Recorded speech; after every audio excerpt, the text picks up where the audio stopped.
இந்த செய்தியை கேட்டுக்கொண்டிருக்கிற அத்தனை பேருக்கும் கர்த்தர் சொல்லுகிறார், எல்லாருடைய வாழ்விலையும் அந்த ஒரு நாள் வரும். யோனத்தானுடைய வாழ்க்கையிலே அந்த ஒரு நாள் வருமானால் நான் நம்புகிறேன், இன்றைக்கு இந்த செய்தியை கேட்டுக்கொண்டிருக்கிற உங்க ஒவ்வொருத்தருடைய வாழ்க்கையிலையும் ஒரு நாள் வரும். நம்ம நேரடியாக கர்த்தருடைய வார்த்தைக்கு நேராய் நாம் கடந்து போகிறோம்.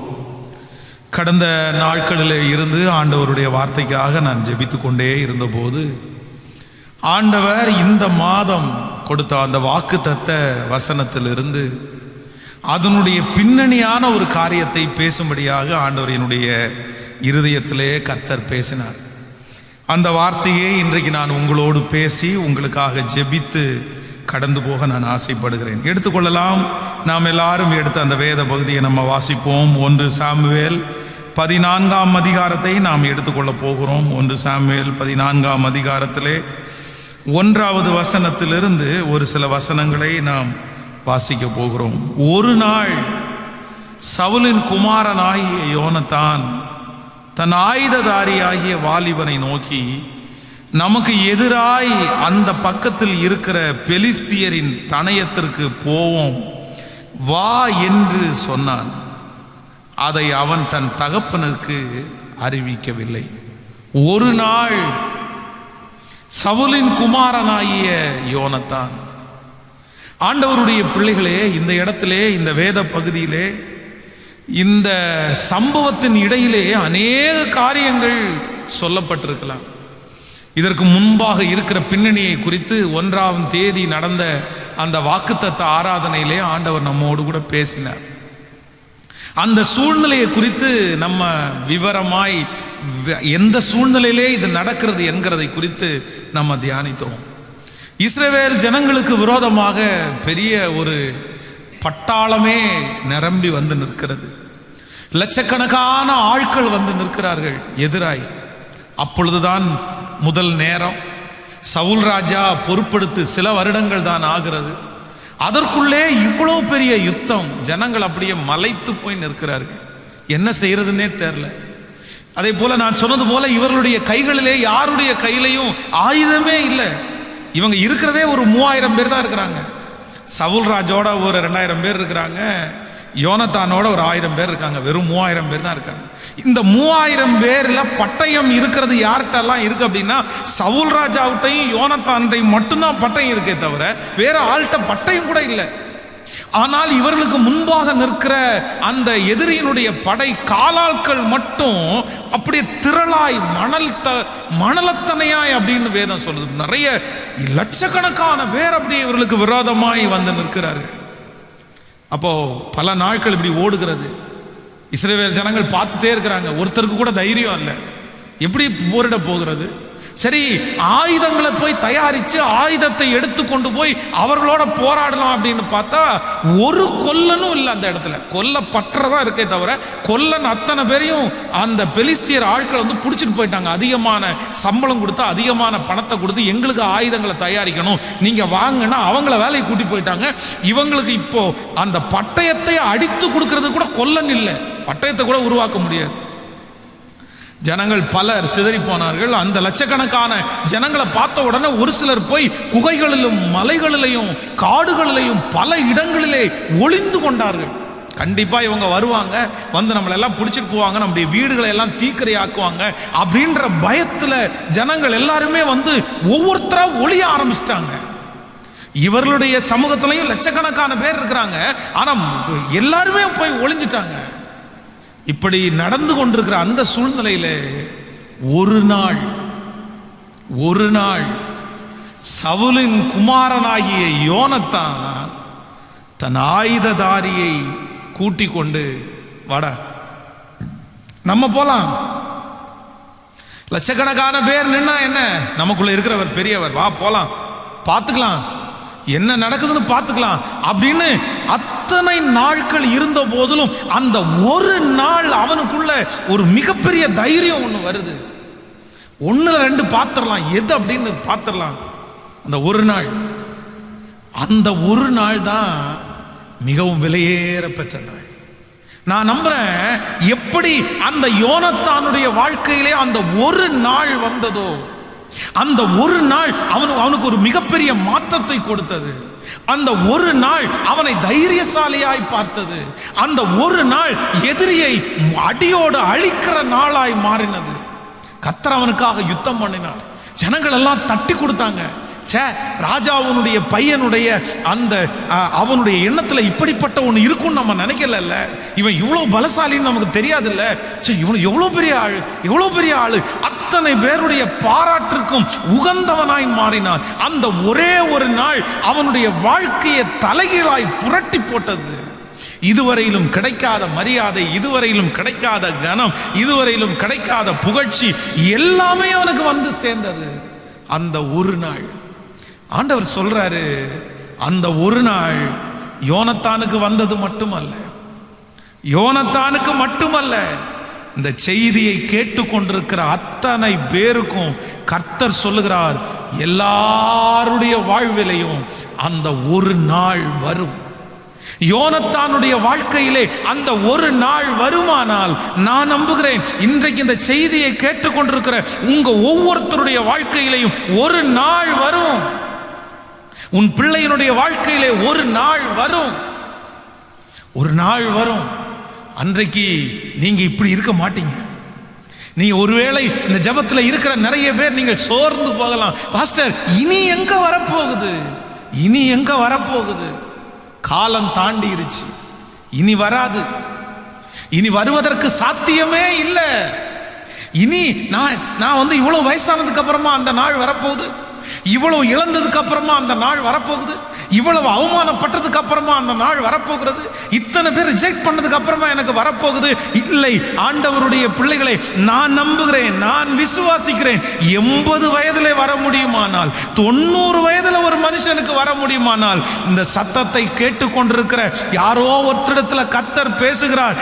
இல்ல, நீ தான் சொல்லிட்டு இருக்கிற இனி எங்க வரப்போகுதுன்னு சொல்லிட்டு இருக்கிற. ஆனா கர்த்தருடைய கரத்தை பிடிச்சு சொல்றாரு, இல்ல, யோனத்தானுக்கு ஒரு நாள் வருமானால் உனக்கு ஒரு நாள் வரும், உனக்கு ஒரு நாள் வரும். அன்றைக்கு கர்த்தர் உன் எதிரிக்கு முன்பாக உன் தலையை உயர்த்துவார். அன்றைக்கு கர்த்தர் உங்களை அலங்கரிப்பார். கர்த்தர் உங்களை அன்றைக்கு ராஜாவாய் நிறுத்துவார். அன்றைக்கு உங்களுடைய கைகளிலே லட்சக்கணக்கான பணங்கள் கர்த்தர் தருவார். அன்றைக்கு இழந்து போன மரியாதை, இழந்து போன அந்த சகல கிருபையும் கர்த்தர் உனக்கு மீண்டும் தருவார். அந்த அபிஷேகத்தை தருவார். அன்றைக்கு அந்த நாள் வரும்போது சகல சொந்தத்தின் மத்தியிலையும் நீங்கள் ஒரு தனி ஆளாய் நீங்கள் நிற்பீர்கள். அந்த நாள் வரும். அவங்களுக்கெல்லாம் வருதில்ல, அவங்களுக்கெல்லாம் வருதில்ல, தீயவனுக்கு வருது, மோசமானவனுக்கு வந்திருக்க, ஆண்டவரை ஏற்றுக்கொள்ளாத ஒருத்தனுக்கு வந்திருக்க, துன்மார்க்கனான அந்த மனுஷனுக்கு அப்படி ஒரு நாள் வந்திருக்க. அவனுடைய துன்மார்க்கத்தினுடைய பணம் அவனோடு இந்த பூமியில அழிய போகுது. அவனுக்கும் நமக்கும் ஏணி வச்சா கூட எட்டாது. அவனை கம்பேர் பண்ணவே கூடாது. ஒரு தேவனுடைய பிள்ளை, ஒரு உலகத்தில் இருக்கிற மனுஷன் ஆசீர்வதிக்கப்படுகிறத பார்த்து ஒப்பிட்டே பார்க்க கூடாது. அதான் ஆண்டவர் சொல்றாரு, துன்மார்க்கருடைய ஆஸ்தியை பார்த்து நீ பொறாமப்படாத. அவனை பார்த்து நீ பொறாமப்படக்கூடாது. அவங்களுக்கும் உங்களுக்கும் ஏணி வச்சா எட்டாது. அவர்களுடைய ஐஸ்வர்யம் இந்த உலகத்துல துரு பிடிக்கும். அவர்களுடைய ஐஸ்வர்யம் இந்த உலகத்துல ஒன்றுமில்லாமல் போகும். ஆனா ஆண்டவருடைய பிள்ளையே, நீயும் நானும் அப்படிப்பட்டவர்கள் அல்ல. இந்த உலகத்திலே ஐஸ்வர்யம் மற்றவர்களா இருந்தாலும் பரலோகம் நமக்காக இருக்கிறது. கைவேலையில்லால் கட்டப்பட்ட வீடு. இங்க கண்ணை மூடனா அங்க போய் கண்ணை திறப்போம். அங்க நடக்கிறது தங்கத்துல நடப்போம். அங்கே நமக்காக சகலவும் ஆயத்தப்பட்டிருக்கிறது. சோ அதனால இந்த வாழ்க்கையில் அவன் உயர்றான் அப்படின்றதுக்காக ஆண்டவருடைய பிள்ளைகள் வருத்தப்படக்கூடாது. அவன், நான் நம்புறேன் இந்த வேதத்தை வாசிக்கும் போது, ஆனா அப்படிப்பட்ட ஒரு மனுஷனுக்கு இந்த உலகத்தில் ஒரு காலம் வரும், ஒரு நாள் வருமானால் ஆண்டவரே நம்பி, ஆண்டவரே சார்ந்து, அவரை தேடி அவர் சமூகத்தில் விழுந்து கிடக்கிற உங்களுக்கு வராதா ஒரு நாள்? உங்களுக்கு எதிரியா இருக்கிறவன், விக்கிரக ஆராதனைக்காரன், அவனுக்கே ஒரு நாள் வருமானால், ஹல்லேலூயா, உங்களுக்கு விரோதமாய் பேசி, உங்களை குறித்து குறைவாய் மதிப்பு போட்டு, உங்களை குறித்து 10 பேரிடத்துல போய் சொல்லி, அவனுக்கே உன் கண்ணுக்கு முன்னாடி ஒரு காலம் வரும்னா, ஆண்டவருடைய பிள்ளையே உனக்கு ஒரு காலம் வராதா? பரிசுத்த ஆவியானவர் இன்றைக்கு உன்னை விசுவாசத்தை தட்டி எழுப்பி உன்னை தைரியப்படுத்தி கர்த்தர் சொல்லுகிறார், இல்லை உனக்கும் ஒரு நாள் வரும் மகளே, உனக்கும் ஒரு நாள் வரும் மகனே, உன் பிள்ளைக்கு ஒரு நாள் வரும். அன்றைக்கு ஆண்டவர் சகலவற்றையும் உன்னுடைய கரங்களுக்கு கீழாக கொண்டு வருவார். அந்த ஒரு நாள் வரும்போது பார்த்தீங்க அப்படின்னா எல்லாமே அப்படியே ஆயத்தமாய் எல்லாமே நடக்கும், நடந்துட்டே இருக்கும். அப்படியே காரியங்கள் எல்லாம் கைகூடி வர்றதை நீங்க பார்ப்பீங்க. எல்லாமே உங்களுக்கு கைகூடி வரும். 10 வருஷமா இருந்த தடை, 20 வருஷமா இருந்த தடை, 50 வருஷமா இருந்த தடை, இதுவரைக்கும் முயற்சி எடுத்திருப்பீங்க, அது நடந்திருக்காது. இதுவரைக்கும் ஓடி இருப்பீங்க, ஜெயிச்சிருக்க மாட்டீங்க. இதுவரைக்கும் என்னென்னமோ பண்ணியிருப்பீங்க, ஆனா அந்த காரியம் தடை, அது வராது, அது இனி நடக்காது அப்படின்னு நீங்க தூக்கி போட்டிருப்பீங்க, நீங்க அதை மறந்திருப்பீங்க. ஆனா நான் நம்புறேன், ஆண்டவர் ஒரு நாள் வரும், அந்த நாளில் சகலத்தையும் அப்படியே கைகூடி வர பண்ணுவார். எல்லாம் அப்படியே கைகூடி வரும். நீங்க நினைச்சிருக்க மாட்டீங்க. அது அவர் ஒருத்தர் கொண்டு கொடுப்பாரு, இவர் ஒருத்தர் கொண்டு கொடுப்பாரு, இங்கே இருந்து வரும், அங்க இருந்து வரும். அப்பதான் நீங்க நினைப்பீங்க, இவங்க இத்தனை நாள் எங்க இருந்தாங்க, இத்தனை நாள் எங்க போயிருச்சு, இத்தனை நாள் தேடி கிடக்கலையே. ஆண்டவர் மட்டும் அந்த ஒரு நாளை உங்களுடைய வாழ்க்கையிலே கட்டளை இடுவாரேயானால் நான் விசுவாசிக்கிறேன், நான் நம்புகிறேன். அந்த ஒரு நாள் வரும்போது ஹல்லேலூயா, சகல காரியத்தையும், இத்தனை ஆண்டுகளும் தடையா இருக்கிற காரியத்தையும் கர்த்தர் நான் நம்புகிறேன் கைகூடி வர பண்ணுவார்.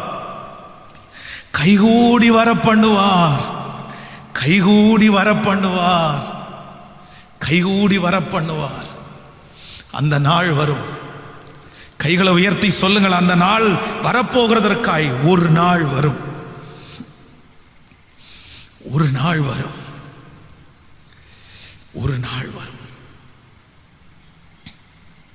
நீங்க இப்படியே இருப்பதில்லை, நீங்க இப்படியே இருக்க மாட்டீங்க. ஒருவேளை நீங்க நினைக்கலாம், நான் இப்படியே இருந்துருவேனோ, என் வேலையில நான் இப்படியே இருந்துருவேனோ, என் வருமானத்தில் நான் இப்படியே இருந்துருவேனோ, என் காலம் முழுசு நான் இப்படியே இருந்துருவேனோ, என் புள்ள இப்படியே இருந்துருவோமோ அப்படின்னு உங்களுடைய மனசுல ஆயிரக்கணக்கான எண்ணங்கள் ஓடிக்கொண்டிருக்கலாம். நான் இப்படியே இருந்து இப்படியே செத்துருவோம் போல தெரியுது, இப்படியே குழிக்குள்ள போவேன் போல தெரியுது, நான் நன்மையை பார்க்க மாட்டேன் போல தெரியுது. இல்ல, கர்த்தர் தான் சொல்றாரு, இல்ல, ஒரு நாள் அழுகிற உங்களுக்கு ஒரு நாள் வரும், நீங்க சிரிப்பீங்க.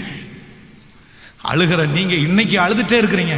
அதான் நீங்க நம்ம வாசிக்கும் போது வேதம் ரொம்ப அழகா சொல்லுது, அப்படி இல்ல, அழுகிறதுக்கு ஒரு காலம் உண்டா, சிரிக்கிறதுக்கு ஒரு காலம் உண்டு. இன்றைக்கு ஒருவேளை வெறுங்கையா இருக்கிற காலமா இருக்கலாம், ஆனா நான் நம்புறேன் ஒரு நாள் வரும், இன்னைக்கு வெறுங்கையா இருக்கிற உன்னுடைய கரம் அப்படியே நிரம்பி வழிகிற ஒரு பாத்திரமா ஆண்டவர் மாற்றுவதற்கு ஒரு காலம் வரும். இன்றைக்கு ஒருவேளை வியாதியோட நீங்க இருக்கலாம், ஐயோ இந்த வியாதினால இவ்வளவு கஷ்டப்படுறேனே. நான் நம்புறேன் நீங்க சுகமா இருக்கிறதுக்கு ஒரு நாள் வரும். நீங்கள் இன்றைக்கு அவமானமாய் ஃபீல் பண்ணலாம், எங்க போனாலும் அவமானமா இருக்கலாம். ஆனா கர்த்தர் சொல்லுகிறார், இல்ல, ஒரு நாள் வரும், நீ அவமானப்படுறதுக்கா இல்ல, நீ சாட்சியாய் நீ அப்படியே நிற்கக்கூடிய ஒரு நாளை கர்த்தர் கட்டளை. இன்னைக்கு யாரை பார்த்தாலும் எதிர்பார்க்கிற ஒரு காலையா இருக்கலாம், அவங்க செய்வாங்களா, இவங்க செய்வாங்களா, இவங்க பண்ணுவாங்களா, இல்ல. ஆனா கர்த்தர் சொல்றார், ஒரு நாள் வரும், நீ அநேகருக்கு கொடுக்கிற ஒரு நாள் உன்னுடைய வாழ்க்கையிலே வரும். ஒரு நாள் வரும். ஒரு நல்ல ஒரு தேவனுடைய மனுஷன். இப்பெல்லாம் நம்ம இந்த பைபிள் கையில் இருக்கிற பைபிளை சுமக்கிறதுக்கே நிறைய பேர் நம்ம கஷ்டப்படுறோம். இந்த பைபிளை சுமக்கிறதுக்கு நிறைய பேருக்கு பிடிக்கல. அதுவும் இப்போ இருக்கிற ஜெனரேஷனில் இருக்கிற நிறைய வாலிப தம்பிங்க தங்கச்சிங்க பைபிளை கையில் எடுக்கிறதே இல்லை. ஆலயத்துக்கு போனால் கூட நிறைய தம்பிங்க பைபிள் எடுத்துகிட்டு போக மாட்டாங்க. நிறைய பேருக்கு வெட்கம். ஃப்ரெண்டு பார்த்தா, நண்பன் பார்த்தா பைபிளை தூக்கிட்டு போனால் என்ன நினைப்பான்? நான் சொல்கிறேன், ஆண்டவருடைய வேதத்தை தூக்குறதுக்கு எப்படி இது நான் புத்தகத்துக்கு மதிப்பு கொடுக்கறது இல்லை, கர்த்தரை கனம் பண்ணுறது, கர்த்தருடைய வார்த்தை அல்லவா. அதனால நிறைய பேர் பைபிளை தூக்குறதுக்கு பார்த்தீங்கன்னா அவ்வளோ அவங்களுக்கு வெட்கம். பைபிளை எடுத்துகிட்டு போக மாட்டாங்க. அதை எடுத்துகிட்டு போனால் கிறிஸ்தவங்க, ஏன் கிறிஸ்தவம் என்கிறது என்ன நினைச்சீங்க? அவங்களுக்கு முன்பாக தாழ்ந்து போறதா? உலகத்திலே இருக்கிறதுலே எத்தனையோ மார்க்கங்கள் இருக்கலாம், எத்தனையோ மதங்கள் இருக்கலாம். நான் சொல்றேன், மார்க்கங்களுக்கு மதங்களுக்கு அப்பாற்பட்ட ஒரு உண்மையுள்ள தெய்வம் தான் நம்ம ஆராதிக்கிற ஆண்டவர்.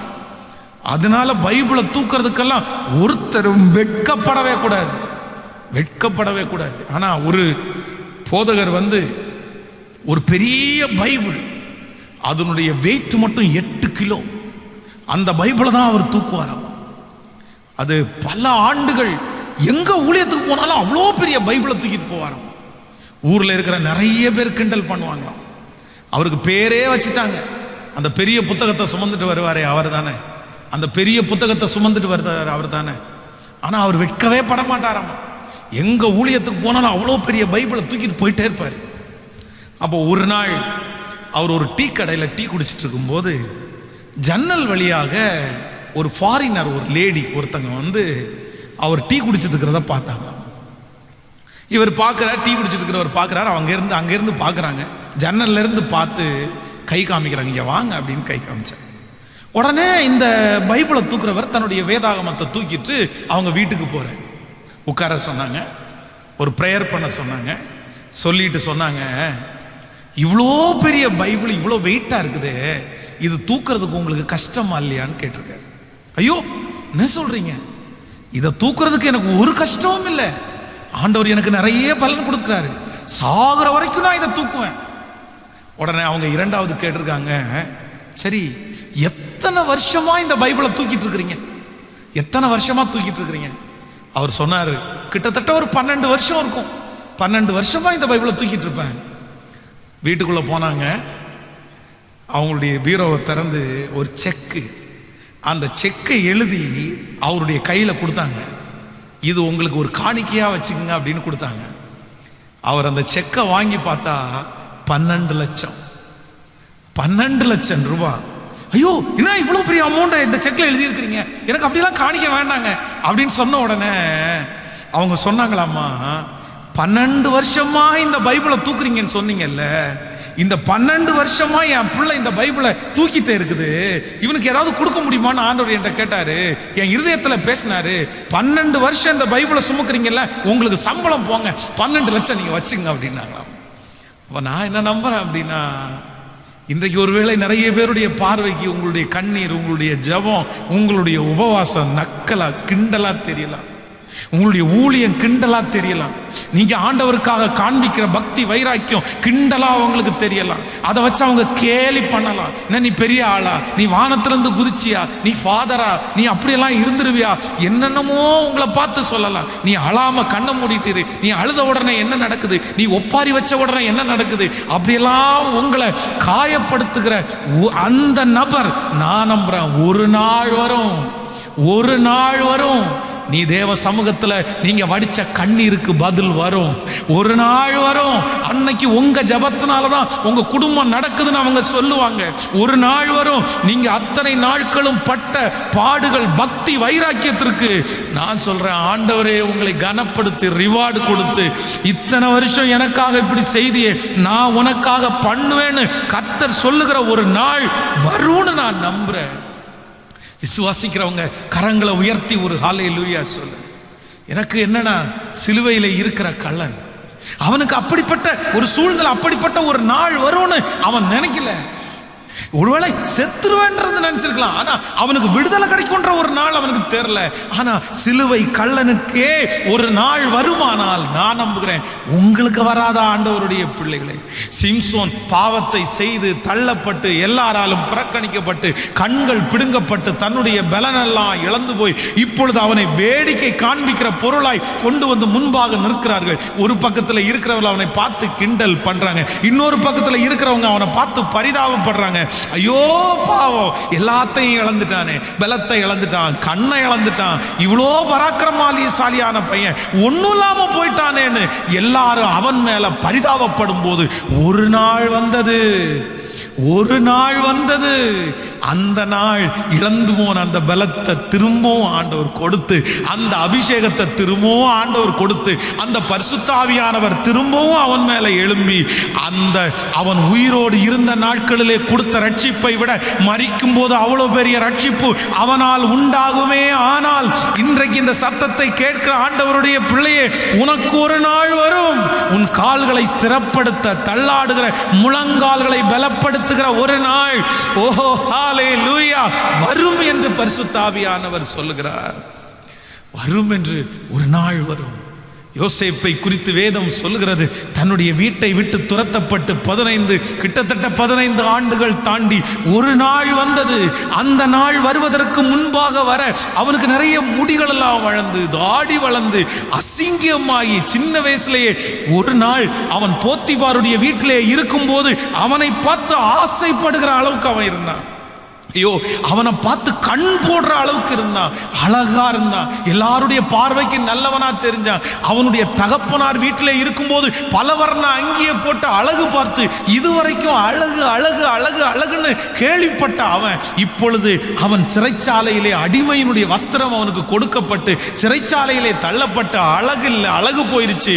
எல்லாமே நிறைய தன்னுடைய முடியெல்லாம் வளர்ந்து அசிங்கமா இருக்கும்போது திடீரென்று ஒரு நாள் யாருக்கும் தெரியாமல் ஒரு கூட்டம் உள்ள வந்து அவனை பிடிச்சு கொண்டு போய் அவனை குளிக்க வச்சு அவனுக்கு தலையெல்லாம் நல்லா கட் பண்ணி அவனுடைய தாடியெல்லாம் நல்லா அடிச்சு திரும்பவும் அந்த அழகுபடுத்தி ராஜாவுக்கு முன்பாய் கொண்டு போய் நிற்க வைக்கிறதற்கு ஒரு நாள் வருமானால் நான் நம்புகிறேன். இன்றைக்கு சிறைச்சாலை போல அனுபவத்தில் இருக்கிற ஆண்டவருடைய பிள்ளையே, ஒரு காலத்திலே நன்றாய் வாழ்ந்து, ஒரு காலத்திலே செல்வமாய் வாழ்ந்து, ஒரு காலத்திலே அநேகம் பேர் உன்னை போற்றி, உன்னை மதித்து, உன்னை கனப்படுத்தி, உன்னை குறித்து பெருமையாய் பேசி, ஆனால் இப்பொழுது இருக்கிற சூழ்நிலை உனக்கு மிகவும் மோசமானதாய் தள்ளப்பட்டு, ஐயோ, யாருக்கும் தெரியாமல் அடைந்து மறைந்து எப்படி சிறைச்சாலையிலே ஒடுக்கப்படுகிறையோ அப்படி ஒடுக்கப்பட்டு உன்னுடைய அழகெல்லாம் உங்களை விட்டு போய், திறமைகளெல்லாம் உங்களை விட்டு போய், இனி எழும்புவேன் என்கிற நம்பிக்கை உங்களை விட்டு போய் 4 செவத்துக்குள்ள அடங்கி கிடக்கிறது போல உன்னுடைய இருதயத்தை அடக்கி வைத்துக் கொண்டிருக்கிற கர்த்தருடைய பிள்ளையே, யோசேப்புக்கு அவனை கிளீன் பண்ணி அழகுபடுத்தி ராஜாவுக்கு முன்பாக நிற்க வைக்கிறதுக்கு ஒரு நாள் வருமானால் என்னுடைய ஆண்டவர் உண்மை உள்ளவராய் இருப்பாரே. ஆனால் இந்த வார்த்தை உனக்கு தீர்க்க தரிசனமாய் வருகிறது. உன்னையும் அப்படி மறுபடியும் ஆண்டவர் ஒரு நாள் நிறுத்துவேன் என்று கர்த்தர் வாக்கு கொடுக்கிறார். உன்னை வெளியரங்கமாய் கொண்டு வருவார். மறைந்து கிடக்கிற உன்னை வெளியரங்கமாய் கொண்டு வருவார். உன்னை கர்த்தர் திரும்பவும் அந்த அழகை கொடுப்பார். இழந்து போன அந்த வஸ்திரத்திற்கு மேலான வஸ்திரத்தை கர்த்தர் தருவார். கனத்த ஆண்டவர் திரும்ப தருவார். ஹல்லேலூயா. நீ ராஜாக்களுக்கு முன்பாக மறுபடியும் நிற்கிற ஒரு நாள் வரும். உன்னுடைய கைகளிலே பொறுப்புகள் கொடுக்கப்படுகிற ஒரு நாள் வரும். ஹல்லேலூயா. பொறுப்புகள் கொடுக்கப்படுகிற நாள் வரும். அன்றைக்கு உன்னை விட படித்தவர்களும், உன்னை விட ஞானிகளும், உன்னை விட பெரிய பெரிய ஆட்களும் உன் கண்களுக்கு முன்பாக நிற்கும் போது அந்த ஆசீர்வாதம் அவர்களுடைய கையை விட்டு தாண்டி தேவ பிள்ளையாகிய உன்னுடைய கரத்திலே வரும். அப்பொழுது நிறைய பேர் இவனுக்கு கொடுக்க வேண்டாம் என்று நினைத்தால் கூட எதிர்த்து பேச முடியாத அளவிற்கு கர்த்தர் ராஜாக்களுடைய கண்களில் தயவு கிடைக்க பண்ணி உன்னை அங்கே அலங்காரமான கிரீடமாய் மாற்றி அந்த ஆசீர்வாதத்தை உனக்கு தர கர்த்தர் வல்லவர். அப்படிப்பட்ட ஒரு நாள் சீக்கிரமாய் வரும்.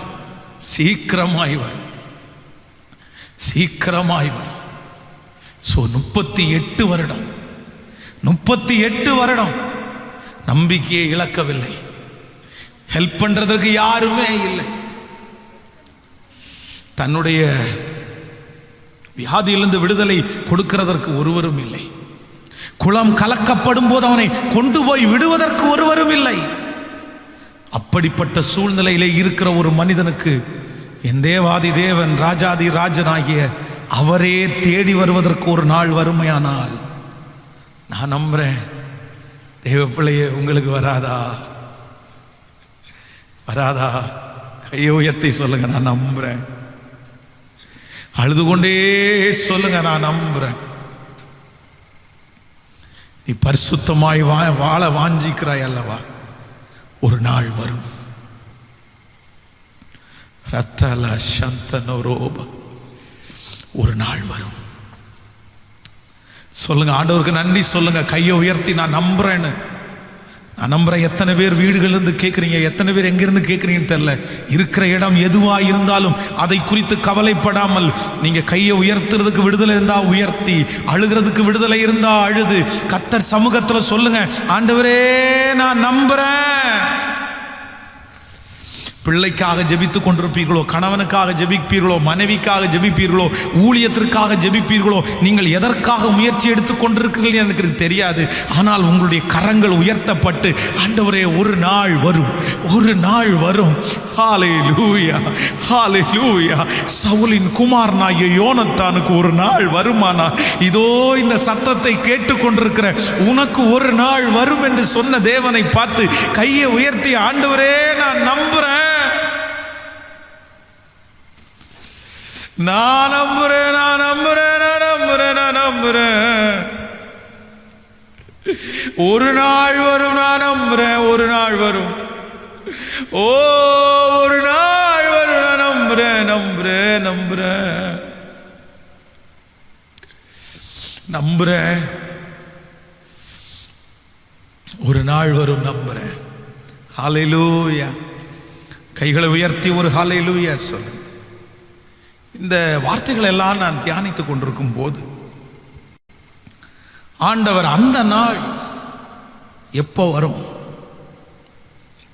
அந்த நாள் வருவதற்காக ஒரு தேவனுடைய பிள்ளை எதையெல்லாம் நீங்க தாண்டி வரணும். ஆண்டவர் நினைக்கிற, ஆண்டவர் கனப்படுத்துகிற, ஆண்டவர் உயர்த்துகிற ஒரு நாள் வரும் இல்ல, அந்த நாள் வர்றதற்கு முன்னாடி சிலதெல்லாம் நீங்க தாண்டி வர வேண்டியது இருக்கிறது. அதை தாண்டி நீங்க வந்தாதான் அந்த நாளை நீங்க அடைய முடியும். ஆனா சிலர் என்ன பண்ணுவாங்கன்னா, அந்த மாதிரி ஒரு சூழ்நிலைக்குள்ள ஆண்டவர் நடத்தும் போது அந்த சூழ்நிலையில இருக்க முடியாம அவங்க அந்த நாளை அவங்க அடைய முடியாம போகுது. ஸோ அதை குறித்து ஒரு 3 காரியங்களை, இதெல்லாம் தாண்டி வாங்க, அந்த நாள் உங்களுக்காக காத்துட்டு இருக்கு. இதை ஒருவேளை இந்த சிச்சுவேஷன்ல கர்த்தர் உங்களை நடத்துறாருன்னா கூட நீங்க இதை தாண்டி வந்துருங்க, ஆண்டவர் அந்த நாளை சீக்கிரம் கொடுத்துருவார் என்கிற ஒரு தலைப்பிலே 3 காரியங்களை உங்களோடு பேசி உங்களுக்காக ஜெபிக்க போகிறேன். முதலாவதாக நம்பர் 1, முதலாவதாக ஒரு வசனத்தை நம்ம வாசிக்க போகிறோம். ஒரு தேவனுடைய பிள்ளை எதை நீங்கள் தாண்டி வந்தால் அந்த நாள் வரும் அப்படின்றத நம்ம தியானிக்க போறோம். எடுத்து வாசிக்கலாமா? எடுத்துக்கொள்ளலாம். எஸ்தரின் புஸ்தகம் 6ஆம் அதிகாரம் 1வது வசனத்திலிருந்து நம்ம வாசிக்க போகிறோம். அந்த ராத்திரியிலே ராஜாவுக்கு நித்திரை வராதபடியினால் கால வர்த்தமானங்கள் எழுதியிருக்கிற நடபடி புஸ்தகத்தை கொண்டு வர சொன்னான். அது ராஜ சமூகத்தில் வாசிக்கப்பட்டது. அப்பொழுது வாசற் காவலர்களில் ராஜாவின் 2 பிரதானிகளாகிய பித்தனாவும் தேரேசும் ராஜாவாகிய அகாசுவேரின் மேல் கை போட பார்த்த செய்தியை மொர்தெகாய் அறிவித்தான் என்று எழுதியிருக்கிறது வாசிக்கப்பட்டது. அப்பொழுது ராஜா, இதற்காக மொர்தெகாய்க்கு கனமும் மேன்மையும் செய்யப்பட்டதா என்று கேட்டார். அதற்கு ராஜாவை சேவிக்கிற ஊழியக்காரர், அவனுக்கு ஒன்றும் செய்யப்படவில்லை என்று சொன்னார்கள். ஆமான் தன் செய்த தூக்கு மரத்திலே மொர்தெகாயை தூக்கி போட வேண்டும் என்று ராஜாவினிடத்தில் பேசும்படி ராஜ அரண்மனையின் வெளி முற்றத்திலே வந்திருந்தான். அப்பொழுது ராஜா முற்றத்தில் இருந்து யார் என்று கேட்டார். நன்றாய் கவனிங்கள் ஆண்டவருடைய பிள்ளைகளே, இந்த சம்பவத்தை நான் விளக்கி சொல்கிறேன். அப்படின்னா அந்த ஒரு நாள் இந்த மொர்தெகாய் என்கிற ஒரு தேவனுடைய பிள்ளைக்கு ஒரு நாள் வந்தது. இவன் ஒரு சாதாரணமான ஒரு கேட் வாட்ச்மேனா இருக்கிறான். ஒரு அந்த கேட்டை திறந்து விடுறது, யார் வந்தாலும் அவர்களுக்கு வணக்கம் போடுறது, இப்படி சாதாரணமா இருந்த இந்த மொர்தெகாய்க்கு திடீரென்று ஒரு நாள் வந்தது. அன்றைக்கு அந்த திடீரென்று அந்த ஒரு நாள் வரும்போது அவன் எல்லாருக்கும் முன்பாகவும் கனப்படுத்தப்பட்டான். வேதம் சொல்லுகிறது, அந்த அகாசுவேரு ராஜா ராஜா இவனை கூப்பிடுறாரு, ஆமானை கூப்பிடுறாரு. அவனுக்கு உயர்ந்த வஸ்திரத்தை கொடுக்க சொல்றாரு. அவனுடைய மோதிரத்தை அவனுக்காக கழட்டி போடுறாரு. அவனை குதிரையின் மேல ஏறி உட்கார சொல்லி எல்லாரும் தெண்டலிட்டு பணிங்க அப்படின்னு சொல்றாரு. அதுவும் சாதாரணமான ஆசீர்வாதம் அல்ல. எவன் இவனுக்காக தூக்கு மரத்தை நாட்டினானோ, இந்த மொர்தெகாய் அவன் மேல பொறாமைப்பட்டு ஆமான் என்கிறவன் தனக்கு இருக்கிற அதிகாரத்தின்படி இந்த மொர்தெகாயை தூக்கிலிடணும்னு நினைக்கிறான். இன்னும் சொல்ல போனா பைபிள் சொல்லுது, மொர்தெகாயின் பேரில் மட்டும் கை போடுவது அவனுக்கு அற்ப காரியமா இருந்துச்சாமா. அப்படின்னா ஒரு சாதாரணமான ஒரு மனுஷனா கூட மொர்தெகாயை ஆமான் மதிக்கவே இல்லை, துச்சமா எடை போட்டான். ஒன்னை மட்டும் கொல்லக்கூடாதுடா, உன் வம்சத்தில் இருக்கிற அத்தனை பேரும் கொல்லணும், நீ என்ன ஒரு சின்ன பையன் அப்படின்ற அளவுக்கு அவனை ரொம்ப தரைக்குறவாய் மட்டமாய் பார்த்தான் ஆமான். அதனால யார்கிட்டயுமே போய் சொல்லாம 50 முழ தூக்கு மரம் அப்படின்னா எல்லாருக்கும் தெரியணும் அவன் தூக்குல தொங்குறது. அவனை அவமானப்படுத்தணும்னு ஆமான் ஒரு பெரிய திட்டம் போடுகிறான். ஆனா எந்த நாளிலே ஆமான் மொர்தெகாயை தூக்குல போடணும்னு அவன் நியமிச்சிருந்தானோ, ஆனா காரியம் மாறுதலாம் முடிஞ்சு அந்த நாள் சகல ஜனத்திற்கு முன்பாகவும் இவனை பணிங்கன்னு ஆமானே சொல்ற அளவிற்கு அந்த ஒரு நாளை ஆண்டவர் கட்டளையிட்டார். அந்த ஒரு நாள் வந்தது. அப்போ நான் நம்பினேன், அந்த நாள் வர்றதற்கு இந்த மொர்தெகாய்ட்ட என்ன இருந்துச்சு? அப்படிப்பட்ட ஒரு நாள் வரும்னு அவன் நினைக்கவே இல்லை. அப்படிப்பட்ட ஒரு நாள் வரும்ன்றதற்காக அவன் எதையுமே செய்யவே இல்லை. அவனுடைய கனவுல கூட அப்படிப்பட்ட ஒரு நாளை நினைக்கல. ஆனா அந்த நாள் வந்துருச்சு. அவ்வளோ பெரிய சந்தோஷம். நான் நம்புறேன் அந்த காரியத்தை அந்த ஒரு நாள் அவனுடைய வாழ்க்கையிலே வருவதற்கு நான் அறிந்து கொண்ட சத்தியம் என்னன்னா, புறக்கணிப்புகளை தாண்டி வந்தான். நம்பர் 1, முதலாவதாக புறக்கணிப்புகளை தாண்டி வா, அந்த ஒரு நாள் வந்துடும். எப்படின்னா இந்த இடத்துல வேதம் சொல்கிறது, ஏற்கனவே ராஜாவுடைய பிரதானிகளிலே 2 பேர் அகாசுவேரு ராஜாவை கொல்றதற்காக பிளான் போடுறாங்க. பிரதானிகள்ல 2 பேர். பொதுவாக ஒரு இடத்துல வேலை பார்க்குறோம் அப்படின்னு சொன்னால் நம்ம சாதாரணமான வேலை செய்யணும்னு வைங்களேன். இதுக்கு முன்னாடி பெரிய போஸ்டில் இருக்கிறவங்க ஏதாவது மெயின் ஆஃபீஸுக்கு விரோதமாக ஏதாவது ஒன்று பண்ணாங்கன்னு வைங்களேன், அப்போது நம்ம நிறைய பேர் கண்டும் காணாம தான் அது போகணும் அப்படின்னு சொல்லுவாங்க. ஏன்னா இவங்க இருக்கிறவங்க பெரிய ஆட்கள். இந்த பெரிய ஆட்கள் இந்த ஓனருக்கு விரோதமாய் பண்ற துரோகத்தை அவ்வளவு சீக்கிரமா ஓனர்கிட்ட நம்ம எடுத்துக்கொண்டு போக முடியாது. அப்படி ஒருவேளை எடுத்துக்கொண்டு போகும்போது நம்முடைய ஓனரே தப்பா நினைச்சிட்டார் அப்படின்னா இவங்க 2 பேரும் கண்டிப்பா நம்மளை கொல்றது கூட சூழ்நிலை வந்துடும். நமக்கு விரோதமாய் அவர்கள் எழும்பி விடுவார்கள். இப்படிப்பட்ட பயம் வேலை செய்கிற எல்லாருக்குமே இருக்கும். இப்படிப்பட்ட ஒரு சூழ்நிலையில தான் இந்த மொர்தெகாய் இருக்கிறாரு. அவங்க 2 பேரும் திட்டம் போடுறாங்க, பிளான் பண்றாங்க. ராஜாவை கொல்லணும்ன்ற செய்தியை தன்னுடைய உயிரே போனாலும் பரவாயில்லன்னு சொல்லி, அவன் என்னென்ன சூழ்நிலை நடந்துச்சுன்னு நமக்கு தெரியல. ஒரு ராஜாவை காப்பாத்துறது அப்படின்றது அவ்வளவு சுலபமானது அல்ல. அவங்க 2 பேரும் பிளான் போடுறது சும்மா எல்லாருக்கும் தெரிஞ்சது மாதிரி பிளான் எல்லாம் போட மாட்டாங்க. ஆனா அந்த பிளானை கண்டுபிடிச்சு ராஜாவை காப்பாத்தி அந்த 2 மனுஷங்க ராஜா மேல கை போடாத, ராஜாவை கொல்லாம பத்திரப்படுத்தினான். அது கரெக்டா யார் பத்திரப்படுத்தினா, யார் கொல்ல வந்தா எல்லாத்தையுமே புஸ்தகத்துல எழுதிட்டாங்க. ஆனா இந்த மொர்தெகாய்க்கு ஒன்றுமே கொடுக்கப்படலை. இவன் செய்த காரியம் சாதாரணமானதல்ல. ராஜாவை காப்பாத்தினான். ராஜாவை காப்பாத்தினான். சாதாரணமான ஒரு மனுஷன் இல்லைன்னா ஒரு சிப்பாய், அங்கே இருக்கிற ஒரு தலைவன், யாராவது ஒருத்தர் இப்படி ராஜாவா காப்பாத்தி இருந்தா அவனுக்கு எவ்வளவு பெரிய கனம் கிடைச்சிருக்கும், எவ்வளவு பெரிய பரிசு கொடுத்திருப்பாங்க, அவனுக்கு எவ்வளவு பெரிய போஸ்ட் கிடைச்சிருக்கும். ஆனா இந்த மொர்தெகாய்க்கு எதுவுமே கொடுக்கப்படல. உள்ளுக்குள்ள என்ன பாலிடிக்ஸ் நடந்துச்சுன்னு தெரியாது. மொர்தெகாய இவ்வளோ பெரிய காரியத்தை செய்த மொர்தெகாய புறக்கணிச்சு தள்ளிட்டாங்க, புறக்கணிச்சு தள்ளிட்டாங்க. ஆனா நம்மளா இருந்தா தொடர்ந்து அந்த மாதிரி வேலையை எப்படி செஞ்சிருப்போம்? நமக்கு மனசே இருந்திருக்காது. சே, இவ்வளோ பெரிய காரியத்தை நம்ம பண்ணி இப்படி நம்மளை புறக்கணிச்சிட்டாங்களே. நமக்கு ஒரு சின்ன அவார்டு கூட கொடுக்கல, சின்ன ஒரு கைத்தட்டல் கூட கொடுக்கல, ஒரு வார்த்தை தேங்க்ஸ் சொன்னாங்களா, ஒரு வார்த்தை நல்லா இருக்குன்னு சொன்னாங்களா? இன்றைக்கு இந்த ஜெபத்தில் இருக்கிற நிறைய ஆண்டவருடைய பிள்ளைகள், ஒருவேளை நீங்கள் புறக்கணிப்பின் பாதையிலே நீங்கள் கடந்து வரலாம். உங்களை புறக்கணிக்கலாம். நீங்கள் செய்தது பெருசு, உங்க உயிரையே தியாகம் பண்ணி நீங்க செஞ்சீங்க. ஆனா அது ஏற்றுக்கொள்ளப்படலை, ஏற்றுக்கொள்ளப்படலை. நீங்க உங்களை வருந்தி தான் அந்த காரியத்தை செஞ்சீங்க. ஆனா செய்யற வரைக்கும் எல்லாரும் நல்லா இருந்துட்டு அந்த காரியம் முடிஞ்சதுக்கு அப்புறம் உங்களுக்கு ஒரு கைத்தட்டு கூட கிடைக்கல. ரிஜெக்ஷன், ரிஜெக்ட் பண்ணதான் மிச்சம். அவ்வளோ பெரிய காரியத்தை செய்து உங்களுக்கு கனம் கிடைக்கும்னு நினைச்ச இடத்துல இல்ல உங்களுக்கு ரிஜெக்ஷன் தான் வந்துருச்சு. ஆனா பரிசுத்த ஆவியானவர் இன்றைக்கு உங்களோடு பேசுகிறார். மகனே மகளே, நீ அந்த புறக்கணிப்புகளை தாண்டி வா. மொர்தெகாய்க்கு ஒரு நாள் வரும், அவனை கனப்படுத்தினது போல ஆண்டவர் சொல்லுகிறார், இந்த புறக்கணிப்புகளை தாண்டி வா. உன்னையும் அவர்களுக்கு முன்பாய் பெரிய அளவிலே, அன்றைக்கு ஒருவேளை மொர்தெகாய்க்கு கனம் கொடுத்திருந்தால் சின்ன கனமாய் இருந்திருக்கும், அவனுக்கு பதவி கொடுத்திருந்தால் சின்ன பதவியா இருந்திருக்கும். ஆனா ஆண்டவர் காலதாமதம் பண்ணி புறக்கணிப்புகளை தாண்டி வந்ததற்கு பிறகு கர்த்தர் அவனுக்கு கொடுத்த உயர்வு அங்கே இருக்கிற ஒரு மனுஷனுக்கும் கிடைக்காத அளவுக்கு உயர்வை கொடுத்தது உண்மையானால், இந்த சத்தியத்தை கேட்டுக்கொண்டிருக்கிற யாரோ ஒருத்தரை பார்த்து கர்த்தர் ஆணித்தரமாய் சொல்லுகிறார், இதை தீர்க்க தரிசனமாய் எழுதி வைத்துக் கொள்ளுங்கள். ஆண்டவர் வெகு சீக்கிரத்திலே இந்த புறக்கணிப்புகளை தாண்டி வா.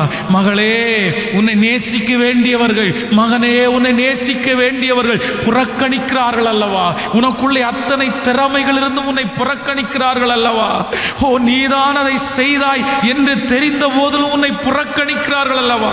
உன்னுடைய கணவன், உன்னை என்கரேஜ் பண்ண வேண்டிய கணவன், உன்னை என்கரேஜ் பண்ண வேண்டிய மனைவி, உங்களை தட்டி கொடுக்க வேண்டிய தாய் தகப்பன், உங்களை தட்டி கொடுக்க வேண்டிய பிள்ளைகள் எந்த இடத்திலே கனப்படுத்தப்பட வேண்டுமோ, எந்த நபர் கனப்படுத்த வேண்டுமோ அவர்களே உங்களை புறக்கணிக்கிறார்களா? கர்த்தராகிய ஆண்டவர் இன்றைக்கு சொல்லுகிறார், இல்லை, ஒரு நாள் வரும், இந்த புறக்கணிப்பில் சோர்ந்து போகாத, இந்த புறக்கணிப்பில் செய்ய வேண்டிய வேலையை செய்யாம இருந்திராத.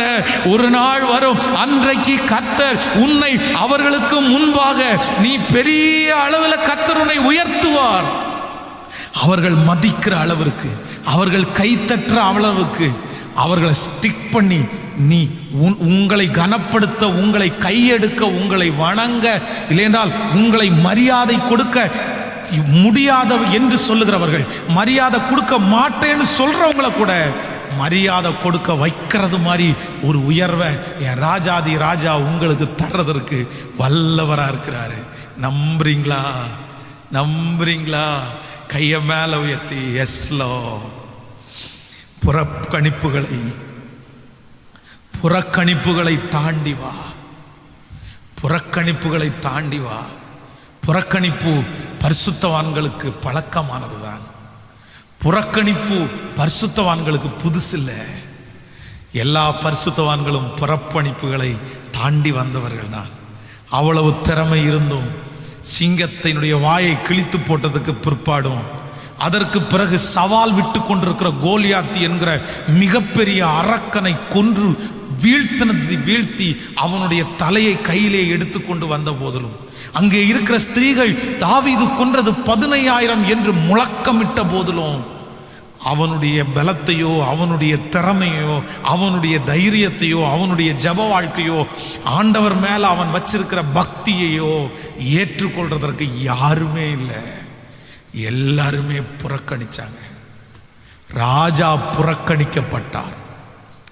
அவ்வளவு டேலண்ட் இருக்கிற ஒரு மனுஷன் புறக்கணிக்கப்பட்டான்.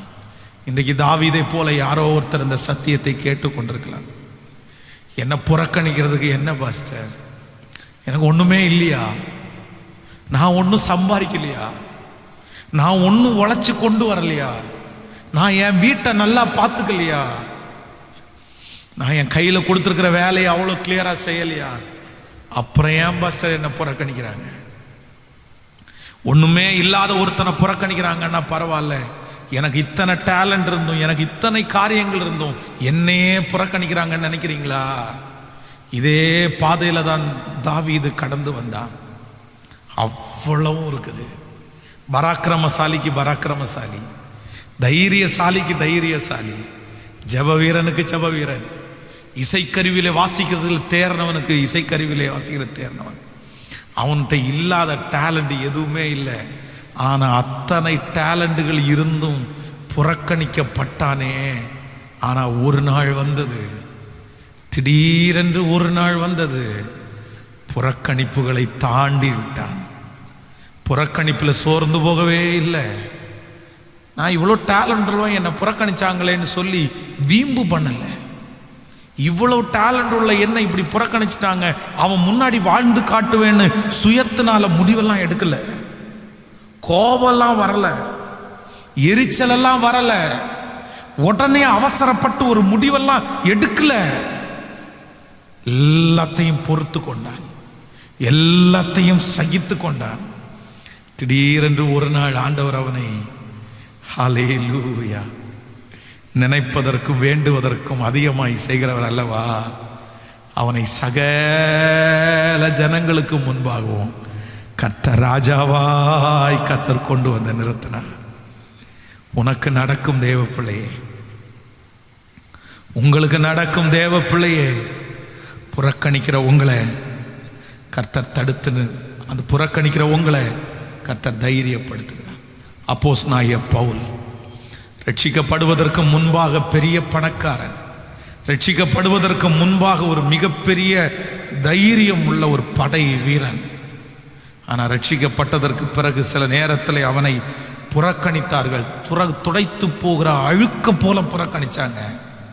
ஆனால் அவன் அதில் எல்லாம் சோர்ந்து போகவே இல்லை.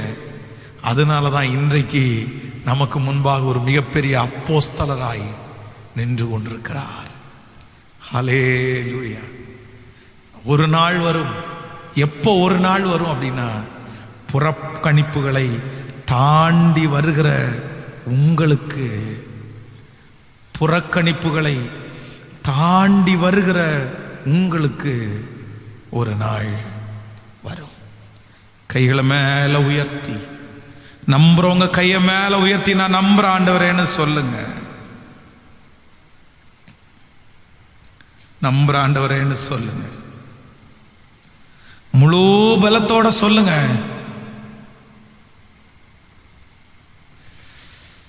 சொல்லுங்க.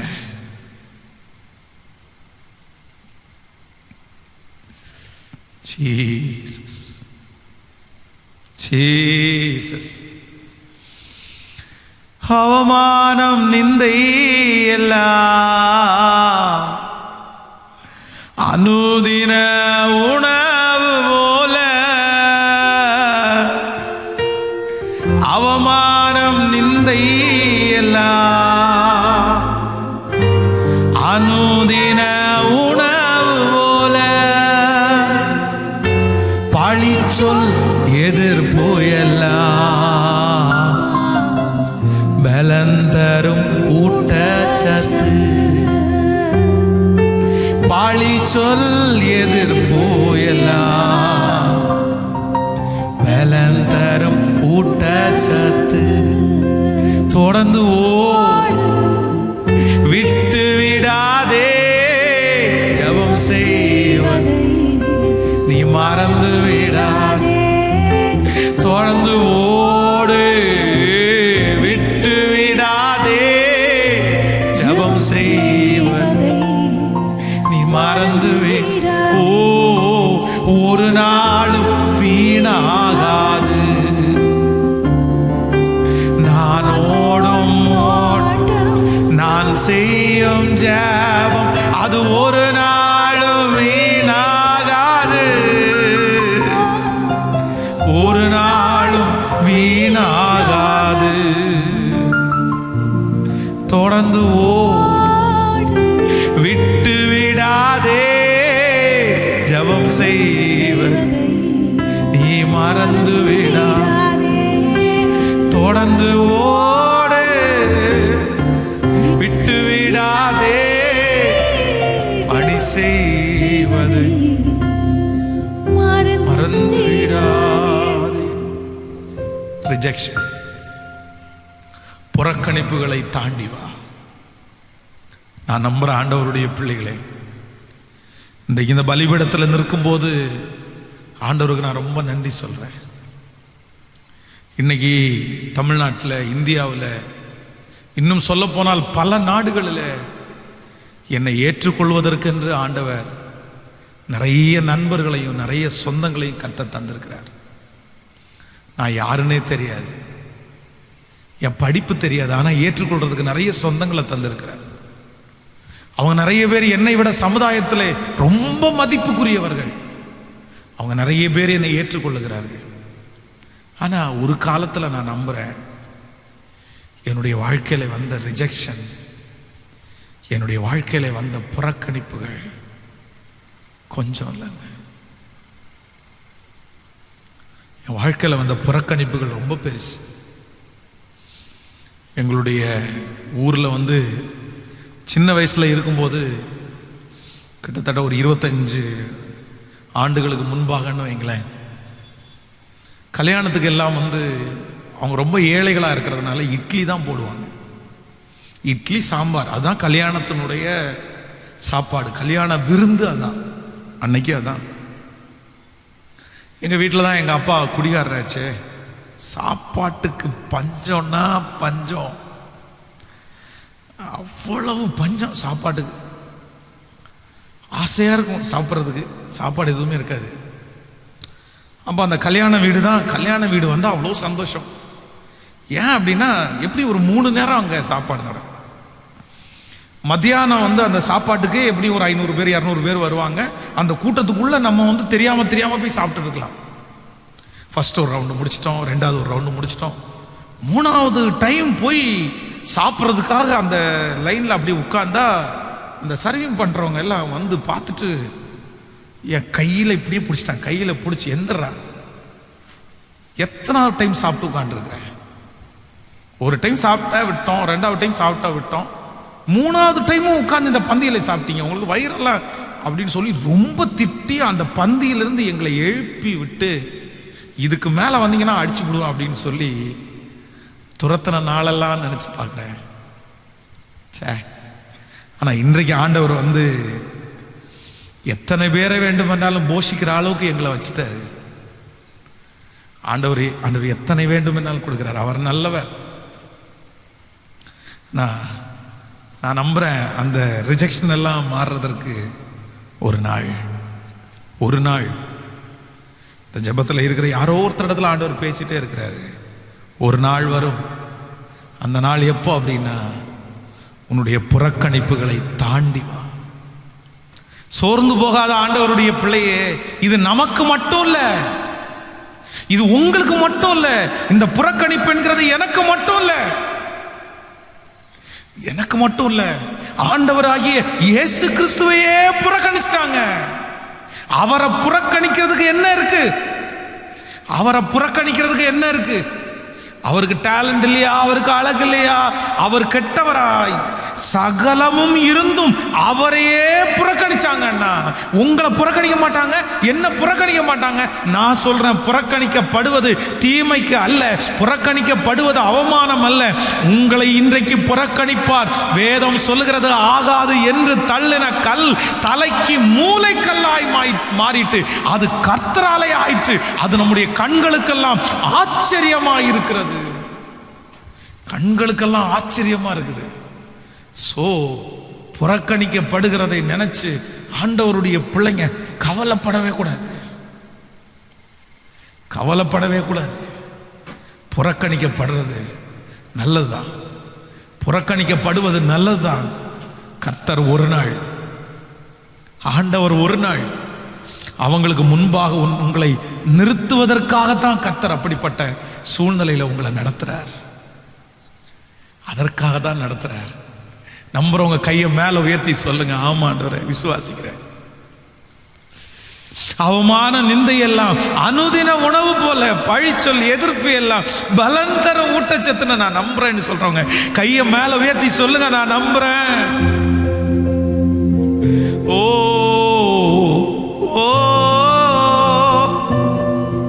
தொடர்ந்து ஓடு, விட்டு விடாதே,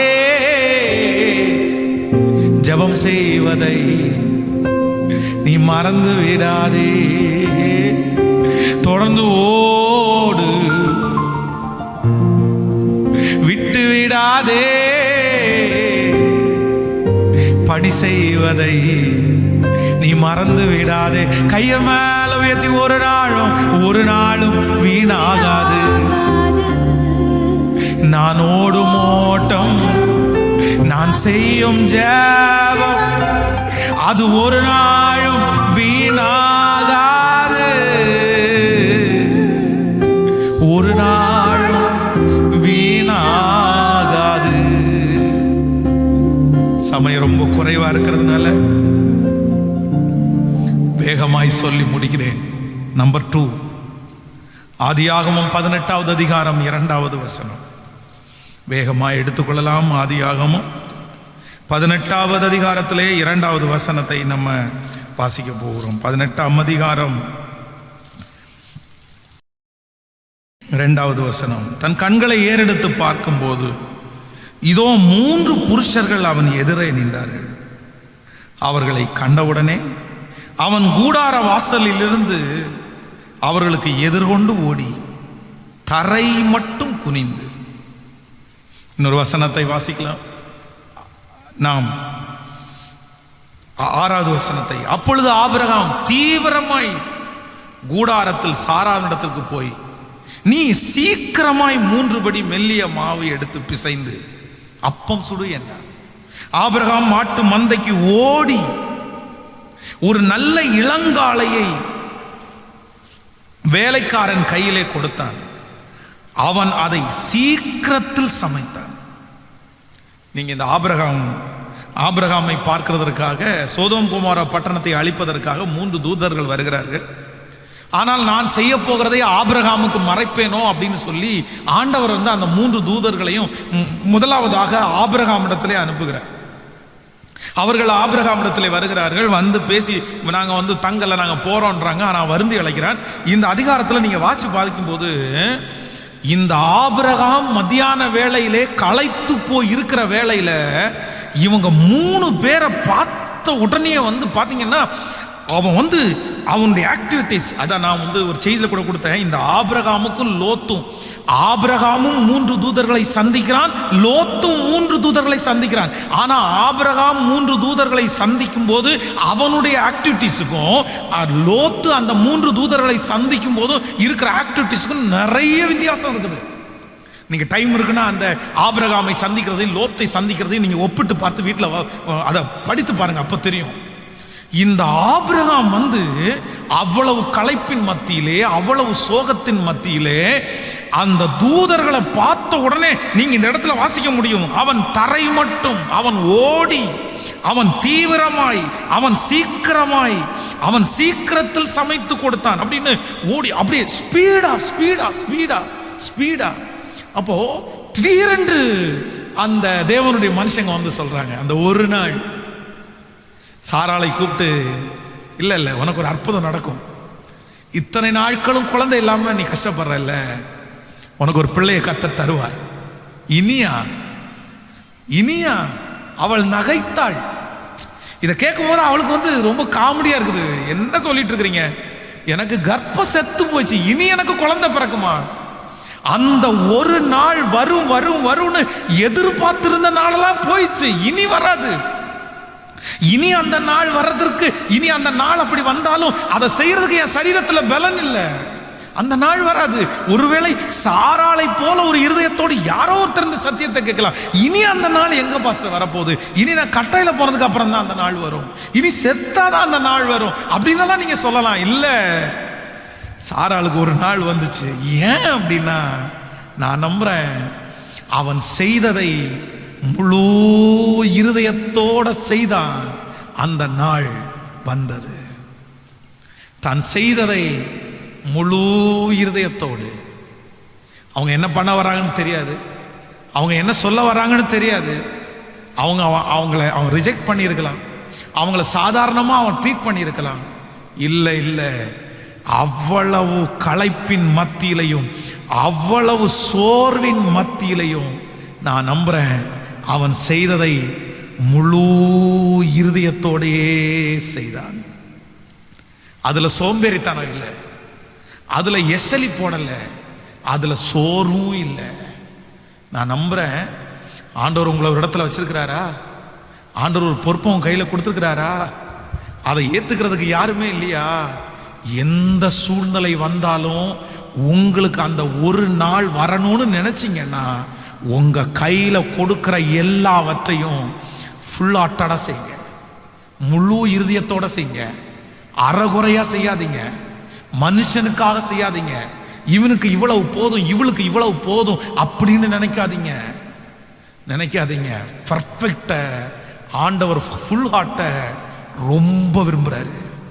அது ஒருவராக இருக்கலாம், 1,00,000 பேரா இருக்கலாம், 1,00,00,000 பேரா இருக்கலாம். எதை செஞ்சாலும் ஆண்டவருடைய பிள்ளைகள். அதான், நீங்கள் எதை செய்தாலும் மனிதனுக்கென்று செய்யாமல் தேவனுக்கென்று. கர்த்தர் பார்க்கிறார், கர்த்தர் விசாரிக்கிறார். ஆண்டவருக்கு தெரியும் இதுல ஆண்டவர் மார்க் போடுவாரு, இதுல ஆண்டவர் எழுதி வச்சிருக்குவார்ன்ற எண்ணம் உங்க மண்டையில இருக்கணும். உங்களுக்கு தெரியணும். அந்த மனுஷன் மார்க் போட்டா நம்ம நல்லா செய்வோம், மனுஷன் அதை குறித்து பெருமையா பேசினா நல்லா செய்வோம். ஆனா நம்ம வேற எதுக்கு செய்ய மாட்டோம்.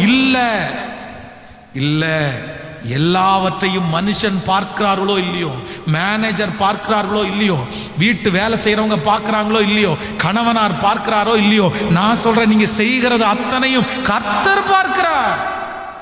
கர்த்தர் பார்க்கிறார். யோசேப்பை குறித்து வேதம் சொல்லுகிறது, அந்த வீட்டில் அவ்வளோ பெரிய பிரச்சனை வந்ததற்கு பிற்பாடும் அவன் செய்கிறதுல அவன் ஒரு குறையும் வைக்கல. போத்திபாருடைய வீட்டிலே இருக்கும் போதும் அவன் செய்கிறது எல்லாத்தையும் முழு இதயத்தோடு தான் செய்தான்.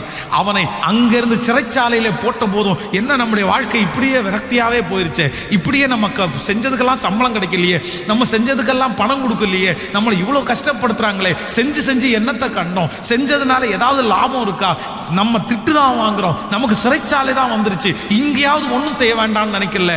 சிறைச்சாலையில போயும் நேர்த்தியாய் செய்ததுனால சிறைச்சாலையினுடைய அந்த தலைவனுடைய கண்கள்ல அவனுக்கு கிருபை கிடைச்சிச்சுல்ல. அது மட்டுமல்ல, ராஜாவுக்கு முன்பாக போய் நிற்கும் போதும் இந்த வேலையை என்னால் செய்ய முடியாதுன்னு சொல்லல. அது எவ்வளவு கடினமா இருந்தாலும் செய்வதை முழு இருதயத்தோட செய்ததுனால தான் அந்த நாள் வந்துருச்சு. இன்றைக்கு ஆண்டவர் இந்த ஜெபத்தில் இருக்கணும்ன்ற பேசுகிறார். நம்பர் 2, அந்த நாள் சீக்கிரமாய் வரும். நீங்க செய்யறத பர்ஃபெக்டா செஞ்சுட்டே இருங்க. அதை பார்க்குறாங்களோ பார்க்கலையோ செய்யறாங்க, எதை குறிச்சும் கவலைப்படாதீங்க. உங்கள்கிட்ட இருக்கிறதுல பெஸ்ட். உங்களால முடியாததை செய்ய சொல்லல, உங்களால முடியாததற்காக கவலைப்படவும் சொல்லல. உங்களால எது முடியுமோ அதை நேர்த்தியாய் முழு இருதயத்தோட செய்யுங்க. நிச்சயமா சொல்றேன், ஆண்டவர் உங்களை அந்த ஒரு நாளுக்கு நேராய் நடத்த வல்லவராக இருக்கிறார். கைகளை உயர்த்தி ஒரு ஹல்லேலூயா சொல்லும். நம்பர் 3, மூணாவது, அந்த நாள் எப்பொழுது வரும், அந்த நாள் வருவதற்கு என்ன செய்ய வேண்டும்? மார்க் எழுதின சுவிசேஷம் 5ஆம் அதிகாரம் 25வது வசனத்தை கூட வாசித்து நம்ம இந்த ஆராதனையை முடிக்க போகிறோம். ஸ்தோத்திரம். மார்க் எழுதின சுவிசேஷம் எல்லாரும் எடுத்துக்கொள்ளலாம். மார்க் எழுதின சுவிசேஷம் 5ஆம் அதிகாரத்திலே 5ஆம் அதிகாரம் 25வது வசனத்தை நம்ம வாசிக்க போறோம். 25வது வசனம். அப்பொழுது 12 வருடமாய் பெரும்பாடுள்ள ஒரு ஸ்திரீ அநேக வைத்தியர்களால் மிகவும் வருத்தப்பட்டு தனக்கு உண்டானவை எல்லாம் செலவழித்தும் சற்றாகிலும் குணமடையாமல் அதிக வருத்தப்படுகிற பொழுது இயேசுவை குறித்து கேள்விப்பட்டு, நான் அவருடைய வஸ்திரங்களை ஆகிலும் தொட்டால் சொஸ்தமாவேன் என்று சொல்லி ஜன கூட்டத்துக்குள்ளே அவருக்கு பின்னாக வந்து அவருடைய வஸ்திரத்தை தொட்டாள். ஆண்டவருடைய பிள்ளைகளே, இந்த பெரும்பாடுள்ள ஸ்திரீக்கு ஒரு நாள் வந்துருச்சு. அது 5ஆம் அதிகாரம் 25வது வசனம். 12 வருஷமாய் பெரும்பாடு. வேதம் சொல்கிறது, அநேக வைத்தியர்களால் மருத்துவம் பார்த்து பணத்தை எல்லாம் செலவு பண்ணி உடம்ப கஷ்டப்படுத்துறது தான் மிச்சம். ஆனா நோ யூஸ். பெண்களுக்கு இருக்கிற வியாதியிலே மிக கொடுமையான வியாதி அந்த வியாதி. அந்த வியாதி வந்தால் சரீரம் பலவீனப்படும், வெலத்து போகும், உடம்புல இருக்கிற ரத்தமெல்லாம் வெளியே போகும், நடுக்கம் உண்டாகும், பயம் உண்டாகும், தூக்கம் குறைஞ்சிரும். நம்முடைய உயிர் வந்து ரத்தத்தில் தான் இருக்குன்னு சொல்லுதில்ல. ஸோ அந்த ரத்தம் நம்முடைய உடம்புல இருந்து குறையும் போது உயிருக்கே ஆபத்தாகிற அளவுக்கு நம்ம சிக்காயிடும். எழும்பி கூட நிற்க முடியாது, தளர்வா இருக்கும், பல கொடுமை. இது ஒரு கொடுமையான ஒரு வியாதி. ஆனா இந்த கொடுமையான வியாதி அந்த அம்மாவுக்கு இருக்குது. ஆனா இந்த வியாதிக்காக அவர்கள் கிட்டத்தட்ட 12 வருடமாய் போராடி கொண்டிருக்கிறார்கள். அந்த ஒரு நாள் வராதா? ஒரு டாக்டர் என்ன சரி பண்ண மாட்டாரா? ஒரு மருத்துவம் எனக்கு விடுதலை கொடுக்காதா? ஒவ்வொரு மருத்துவத்திற்கும் போகும்போதும் எத்தனையோ பேர் அவங்கள சொல்லியிருப்பாங்க, இந்த மருத்துவம் எனக்கு விடுதலை கிடைச்சோம், இந்த மருத்துவம் எனக்கு. அவர்கள் வாஞ்சையா ஏக்கமா போய் இந்த இடம் மருத்துவம் கண்டிப்பா எனக்கு ஒத்துக்கும், என்னென்னமோ கற்பனையோட போவாங்க. ஆனா அந்த மருந்து அவங்களுக்கு ஒத்துக்காது. அந்த மருந்துல ஒரு லாபம் அவங்களுக்கு இல்லை. இப்படி ஒரு ஆண்டு இல்ல, 2 ஆண்டு இல்ல, கிட்டத்தட்ட 12 years, 12 வருடம். ஆனா 12 வருஷம் ஆகியும் இப்போ ஒருத்தரை கேள்விப்படுறாங்க. இயேசுன்ற ஒருத்தர் இருக்கிறாரு, அவர் நிறைய பேருக்கு சுகம் கொடுக்கிறாரு, அவரை தொட்டா அவர் உன்னை சுகப்படுத்தணும்னு நினைச்சா சுகப்படுத்திடுவார்னு சொன்ன உடனே இவங்களுக்குள்ள ஒரு மனசு வருது, அவருடைய வஸ்திரத்தை ஆகிலும் தொட்டால் நான் சுகப்படுவேன். சோ அந்த ஒரு நாளுக்காக, அந்த ஒரு நாள் அந்த அம்மாவுக்கு கிடைக்கிறதுக்கு காரணம் நான் நம்புறேன் காத்திருப்பு. 12 வருஷமா சோர்ந்து போல, இத்தனை நாள் பார்த்துட்டேன், இனி இந்த வியாதியோடய செத்துடலாம், எதுக்கு வேண்டாம். இவ்வளோ பேர் எனக்கு விடுதலை கொடுக்க முடியல, அவரே விடுதலை கொடுக்க போறாரு. இனி எங்க நான் எதுக்கு ஜெபம் பண்றேன், நான் எதுக்கு பைபிள் வாசிக்கிறேன், நான் எதுக்கு உபவாசம் போறேன், நான் எதுக்கு 2 வருஷம் ஜெபம் பண்ணி, 1 வருஷம் ஜெபம் பண்ணி, 6 மாசம் ஜெபம் பண்ணி, 3 நாள் ஜெபம் பண்ணிட்டு நிறைய பேர் சோர்ந்து போய் காத்திருக்கிறதே இல்லை, காத்திருக்கிறதே இல்லை. கர்த்தருக்கு காத்திருக்கிறவர்கள் புது பலன் அடைவார்கள். காத்திருக்கிறவர்களுக்கு பதில் வரும். உடைய காத்திருப்பு வீணா போகாது. ஆண்டவர் பேசுறாரு, அந்த ஒரு நாள் வருவதற்காக உங்களை கஷ்டப்படுத்துறத நினைக்காதீங்க. ஆண்டவருடைய பிள்ளையே, வெயிட் வெயிட். இந்த அற்புதம் நடக்கும்னு அவங்க காத்திருந்ததுனால தான் இப்போ அந்த காத்திருப்பு என்ன பண்ணுது தெரியுமா? அங்க திரளான ஜனங்கள் அவரை சுற்றி சூழ்ந்திருக்கிறாங்க. ஒரு பலவீனப்பட்ட சரீரம், ஒரு பலவீனப்பட்ட பாண்டம் அந்த கூட்டத்துக்குள்ள போறதுன்றது அவ்வளவு சுலபமானது அல்ல. தொட்டாலே விழுந்துருவோம், அவ்வளவு வீக். அவளை யாரும் கூட்டிட்டு போறதுக்கும் இல்லை. ஏன்னா அந்த நாட்கள்ல அவங்கள பார்த்தாலே தீட்டுன்னு ஒதுங்கி போட்டுருவாங்க. ஐயோ வேண்டாம், தீட்டு தீட்டு தீட்டுன்னு சொல்லி ஒதுங்கி போட்டுருவாங்க, பக்கத்துல வரமாட்டாங்க. யார்கிட்ட சொல்ல முடியும்? யார் ஹெல்ப் பண்ணுவார்? யாரும் வீட்டில் கூட ஏற்ற மாட்டாங்க. தனிமை, மருத்துவமனைக்கு போனாலும் தனிமை, எங்க போனாலும் தனிமை. ஆனா அவ்வளோ பிரச்சனைகள் தன்னை சுற்றி இருக்கிறது. இயேசுவோடு கூட இருக்கிறவங்கள அநேகம் பேர் ஆண்கள் தான் பின்னாக போய் கொண்டிருக்கிறார்கள். இத்தனை பேரையும் தாண்டி போய் அந்த வஸ்திரத்தை தொடர்றது சுலபம் அல்ல, சுலபம் அல்ல. அன்பு தேவ மக்களே, கர்த்தரை தொடர்றது அவ்வளோ சுலபம் இல்லை.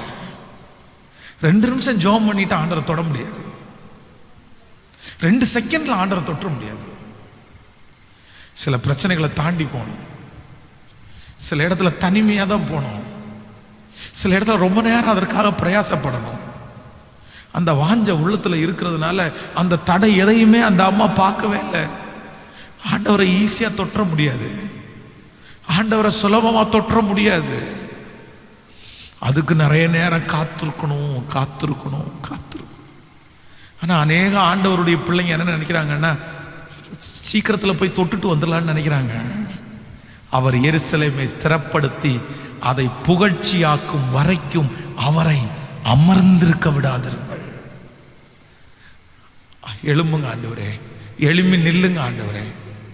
வார்த்தைகளால் அவரை கவர்ந்து, பேசி கவர்ந்து, முழங்காலிட்டு அழுது கெஞ்சி அவரை உங்க பக்கத்தில் இழுத்து, நான் சொல்ற உடனே ஒரு நாள் அவருடைய வஸ்திரத்திலிருந்து வல்லமை புறப்பட்டது. 12 வருஷத்தினுடைய போராட்டம் ஒரே ஒரு நிமிஷத்துல முடிஞ்சு போயிடுச்சு. ஆண்டவர் கேட்கிறார், என்னிடத்திலிருந்து வல்லமை புறப்பட்டது, யார் என்னை தொட்டது? சீடர்கள் கேட்கிறாங்க, ஆண்டவரே இத்தனை பேர் உன்னை சுத்தி தொட்டுட்டு இருக்கிறாங்க, அவங்க என்ன ஆண்டவரை கேட்குறீங்க, என்ன கேட்குறீங்க? ஏன்னா அவங்களுக்கு ஆச்சரியமா இருக்குது. ஆண்டவர் இப்படி போய் கேட்குறாரு, இப்படி போய் கேட்குறீங்களா? ஆண்டவர் தொட்டது யாருன்னு கேட்குறீங்க, அந்த வஸ்திரத்தை தொட்டது யாரு கேட்குறீங்க? இவ்வளோ கூட்டம் இருக்குது, நெரிசல் இருக்குது. இல்லைப்பா, எல்லாரும் தொட்டதுக்கும் யாரோ அற்புதத்தை பெற்றுக்கொண்டவங்க தொட்டதுக்கும் வித்தியாசம் இருக்கு. அவங்க விசுவாசத்தோட என்ன தொட்டாங்க, என்னிடத்திலிருந்து வல்லமை புறப்பட்டு அவங்கள சரி பண்ணிருச்சு. நான் தான் ஆண்டவரே 12 இயர்ஸா காத்திருந்தப்பா, இந்த நாளுக்காக தான் ஏக்கமா இருந்தேன். இந்த நாள் எப்போ வரும்னு நினைச்சேன். இந்த வியாதியோட ஒரு நிமிஷம் கூட எனக்கு தூக்கம் இல்லை. போராடி போராடி சலிச்சு போயிட்டேன். ஆனா இன்னைக்கு தான் நிம்மதி பெருமூச்சு விட்டேன். நான் நம்புறேன் அந்த நாள் வரும். நான் கேட்கிற அன்பு வாலிப தம்பி தங்கச்சி, என் அன்பு தகப்பன், என் அன்பு தாய், அந்த நாள் சீக்கிரம் வரும். அந்த பெரும்பாடுள்ள ஸ்திரீக்கு முழு விடுதலை கிடைச்சு சந்தோஷமா மகிழ்ச்சியா, இனி எனக்கு அந்த பாரம் இல்லை, இனி எனக்கு அந்த வியாதி இல்லை அப்படின்னு சந்தோஷமா. நான் சொல்றேன், அந்த கூட்டத்தில் லட்சக்கணக்கான பேர் இருந்திருப்பாங்க. ஆனா லட்சக்கணக்கான பேர்ல ஒரே ஒருத்தினுடைய சந்தோஷத்தை மட்டும் அடக்கவே முடியல. அவன் மிகப்பெரிய சந்தோஷப்படுறான். அதற்கு வேற காரணம் எதுவுமே இல்லை. ஆண்டவரை தொட்டுட்டா, ஆண்டவரை தொட்டுட்டா. ஆண்டவரை தொட்ட ஒரு மனுஷன் லட்சக்கணக்கான பேர்லையும் தனியா தெரியுமா? ஆண்டவரை தொட்ட ஒரு மனுஷன் லட்சக்கணக்கான பேர்லையும் சந்தோஷமா இருப்பான். ஆண்டவரை தொட்ட ஒரு மனுஷன் 12 வருஷம் சுமந்த பாடா இருந்தாலும் ஒரே நிமிஷத்துல சரியாகும். ஆண்டவரை தொடுறதற்கு கர்த்தர் உங்களை அழைக்கிறார். கர்த்தரை தொடுறதற்கு ஆண்டவர் உங்களை அழைக்கிறார்.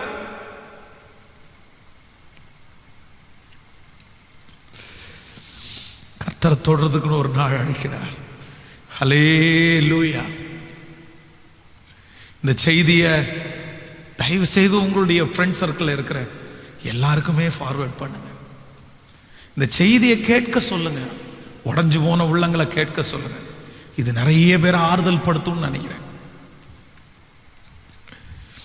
ஒரு 10 பேருக்காவது நீங்க சொல்லுங்க இந்த செய்தியை கேட்குறது. அந்த நாள் சீக்கிரம் வரப்போகுது. 12 வருடத்தினுடைய பாடுகள் முடிகிற நேரம் வந்துருச்சு. 38 வருடமாய் வாழ்க்கையிலே பட்ட சோதனைகளுக்கு முடிவு வந்துருச்சு. அந்த நாள் சீக்கிரம் வரப்போகுது. சிலருக்கு இந்த மாதத்திலேயே வரப்போகிறது. வீணாகாது. கைகளை மேல உயர்த்தி, இயேசுவே உங்களை நான் எப்படியாவது தொற்றணும் சொல்லுங்க, சொல்லுங்க, சொல்லுங்க. சத்தத்தை உயர்த்தி நெருங்கி வா, நெருங்கி வா.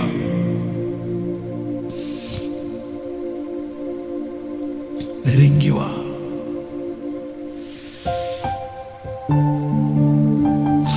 கவனிங்க, ஒரு நிமிஷம் என்ன கண்களை திறந்து பாருங்க. நிறைய பேர் கேட்கிற ஒரு கேள்வி என்னன்னா, பாஸ்டர் இயேசு என் கூட இருக்கிறாரா? இயேசு என் கூட இருக்கிறாரான்ற சந்தேகம் நிறைய பேருக்குள்ள இருக்கு. ஏன் இந்த சந்தேகம் இருக்கு அப்படின்னா, அவர் என்னை விட்டு போவார் அப்படின்றதுனால அல்ல. நான் ஜெபிக்கல பாஸ்டர், நான் பாவம் பண்ணியிருக்கிறேன், நான் தப்பு பண்ணியிருக்கிறேன், எனக்கு ஒரு வெறுமையா இருக்குது. இயேசு என் கூட இருக்கிறாரா? உங்களுக்கு சொல்றேன், இயேசு உங்க கூட இல்லை. ஆனா சிலருடைய வாழ்க்கையில் தூரத்தில் நிற்கிறார்.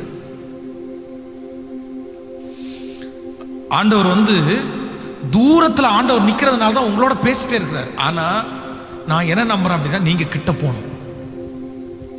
நீங்க கிட்ட போகிறதற்கு என்ன பண்ணுவீங்களோ தெரியாது. உங்களை விட்டுட்டு போகல அவர். நீங்க செய்த அக்கிரமம் அநியாயத்து நிமித்தமாய் ஒருவேளை வெளியே தான் நிப்பாரே தவிர உங்களை விட்டுட்டு போகல. அதனால சீக்கிரமாய் அவரை பிடிச்சு, என்னை விட்டு போக வேணாம், நான் உங்களை தொற்றணும் ஆண்டவரே. சொல்லுங்க, சொல்லுங்க எல்லாரும், உங்களை தொடணும் ஆண்டவரே. ஓ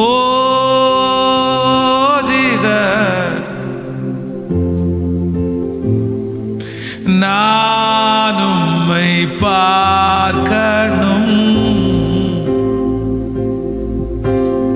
இப்பவே நான் பார்க்கணும்,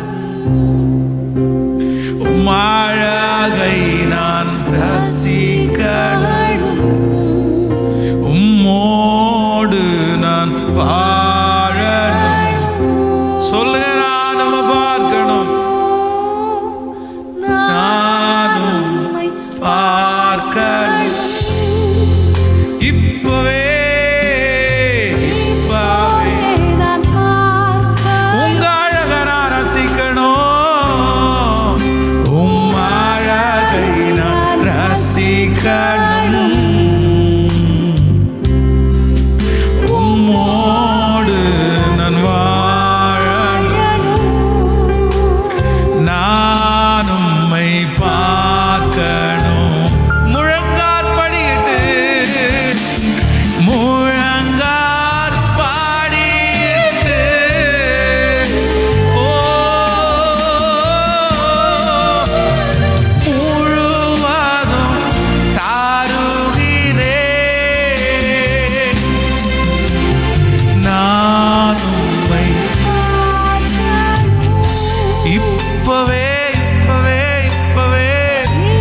கரங்களை மேல உயர்த்தி சொல்லுங்க,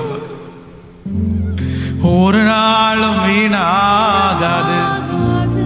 சொல்லுங்க, அறிக்கை செய். நான் ஓடும் ஓட்டம், நான் செய்யும் ஜெபம், அது ஒரு நாளும் வீணாகாது, ஒரு நாளும் வீணாகாது.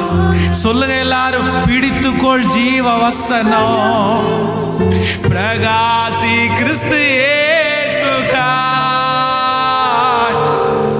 பிடித்துக்கொள் ஜீவ வசனம், பிரகாசி கிறிஸ்து இயேசுக்காய். நெறிகட்ட சமுதாயத்து நீதானே நட்சத்திரம், நெறிகட்ட சமுதாயத்து நீதானே நட்சத்திரம். இப்ப எல்லாரும் சேர்ந்து சொல்லுங்க, தொடர்ந்து ஓடு, விட்டு விடாதே, ஜெபம் செய்வதை நீ மறந்து விடாதே. ஓ, தொடர்ந்து ஓடு, நீ விட்டு விடாதே, விட்டு விடாதே.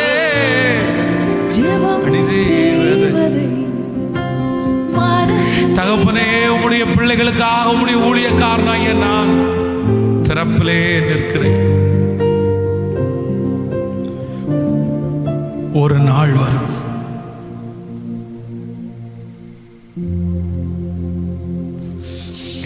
எனக்கு இனி என்னைக்கு வரப்போகுது இல்ல, ஒரு நாள் வரும்.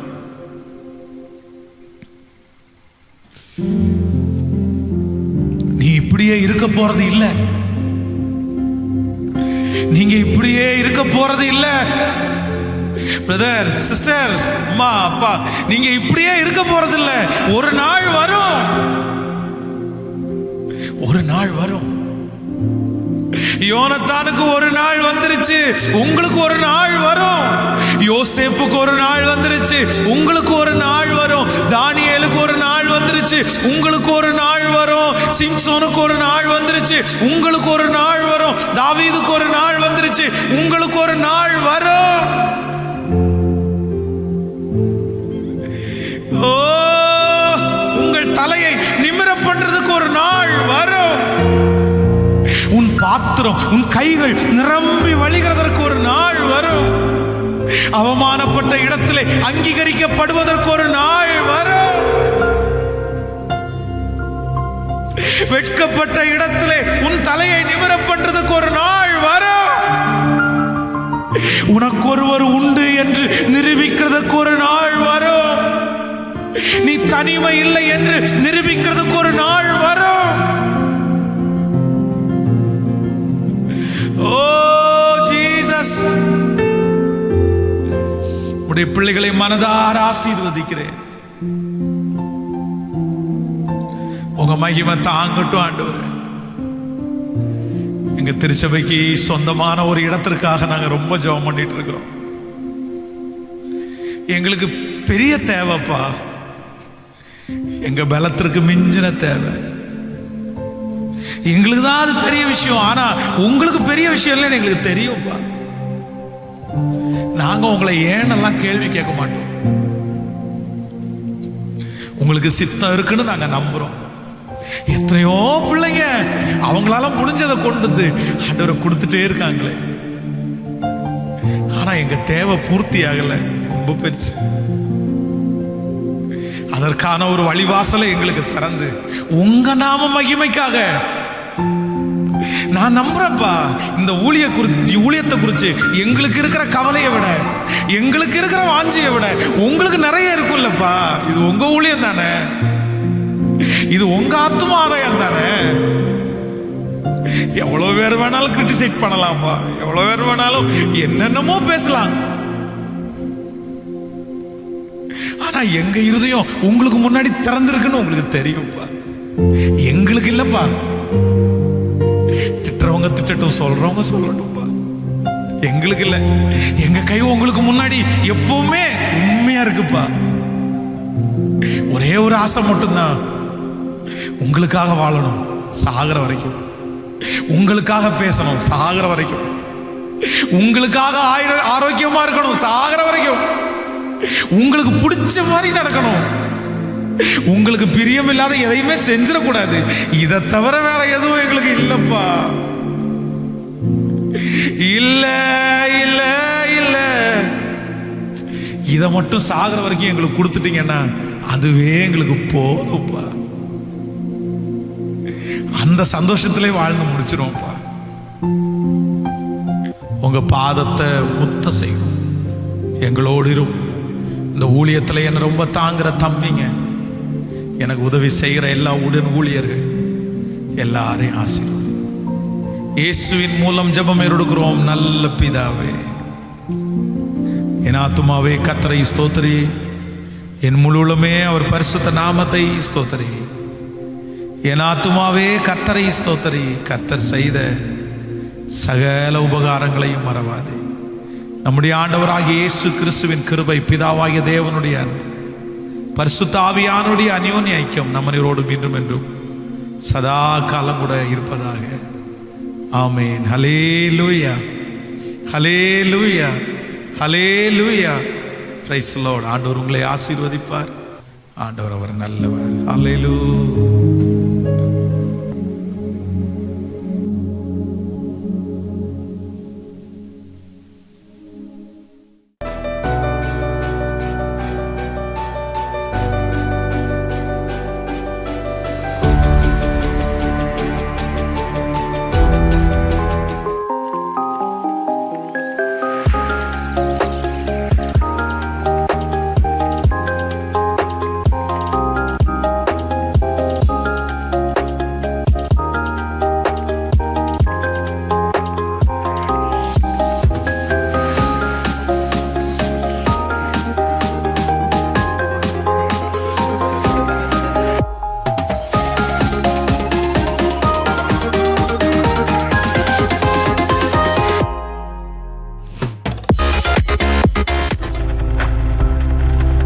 நீங்கள் பார்த்து கொண்டிருப்பது உங்கள் ஜாய் டிவி. உங்கள் துக்கம் சந்தோஷமாய் மாறும்.